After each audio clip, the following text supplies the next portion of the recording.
అనంతపురం జిల్లా రాయదుర్గం నియోజకవర్గం అభివృద్ధికి గత రెండేళ్లలో 1,043 కోట్ల రూపాయల నిధులు మంజూరు చేయించామని ఎమ్మెల్యే కాలువ శ్రీనివాసులు తెలిపారు.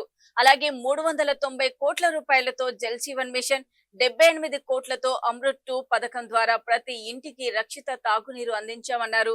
జీడిపల్లి బైరవానితిప్ప ప్రాజెక్టు పనులను పునఃప్రారంభించి 2028 జూన్ నాటికి పూర్తి చేయాలని లక్ష్యంగా పెట్టుకున్నట్లు వెల్లడించారు. మాల్యం బ్రాంచ్ కెనాల్ కు 112 కోట్లు మంజూరు కాగా అదనంగా 27,000 ఎకరాలకు సాగునీరు అందేలా చర్యలు తీసుకున్నట్లు తెలిపారు. రహదారులు, రైల్వే వంతెనలు, విద్యుత్, ఆరోగ్యం, విద్యా రంగాల అభివృద్ధికి భారీగా నిధులు కేటాయించినట్లు పేర్కొన్నారు. రాష్ట్రంలో చంద్రబాబు నాయుడు గారి నేతృత్వంలో కూటమి పాలన ప్రారంభమై ఈ నెల 12వ తేదీకి 2 సంవత్సరాలు అయితే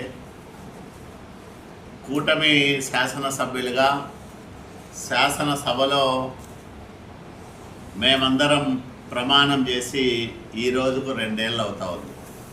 ఈ 2 సంవత్సరాల కాలంలో రాష్ట్రంలో అనేక కార్యక్రమాలు ఎలా జరుగుతూ ఉన్నాయో మీరందరూ చూస్తూ ఉన్నారు. దేశంలో ఎక్కడా జరగని సంక్షేమం ఆంధ్రప్రదేశ్ రాష్ట్రంలో చంద్రబాబు నాయుడు గారి నాయకత్వంలో జరుగుతూ ఉంది. అభివృద్ధి మనం ఊహించలే. ఆర్థికంగా తీవ్ర సంక్షోభంలో ఉండే ఈ రాష్ట్రం నిలదొక్కుంటుందా, నిలబడుతుందా అని అందరూ ఆందోళన చెందితే 24 ఎన్నికల సందర్భంలో నేనున్నాననే ఒక భరోసానిస్తూ చంద్రబాబు నాయుడు గారు సంక్షేమానికి పెద్దపీట వేస్తూనే అభివృద్ధిని పరుగులు పెట్టిస్తూ ఉన్నాడు. అందులో భాగంగా రాయదుర్గం నియోజకవర్గానికి అనేక అభివృద్ధి కార్యక్రమాలను మంజూరు చేశారు.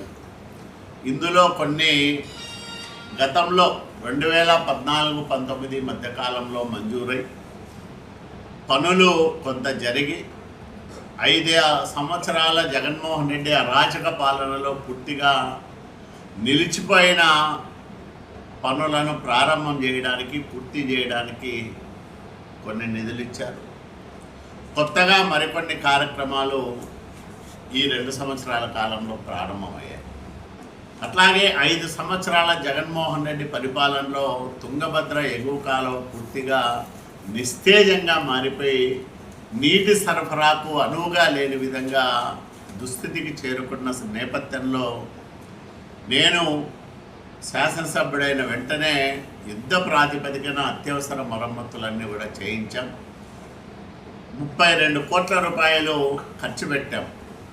లైనింగ్ కోసమని, మరమ్మతుల కోసమని, అవసరమైన చోట్ల వంతెనల నిర్మాణానికి ఈ నిధులు ఖర్చు చేశాం. 2 సంవత్సరాల కాలంలో ఈ డబ్బులన్నీ కూడా ఖర్చు చేశాం.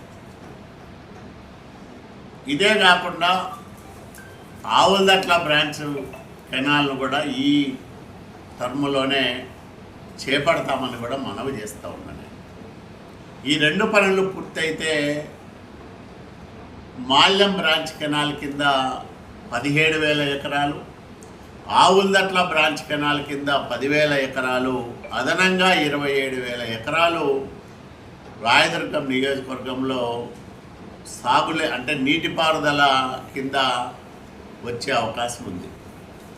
దాంతోపాటు ఇక్కడ ఒక 10-12,000 ఎకరాలు ఆయకట్ట కానీ, నాయన ఆయకట్ట కానీ మన గుమ్మగట్ట మండలంలో ప్రతి సంవత్సరము సాగయ్యేదానికి అవకాశం ఏర్పడుతుంది.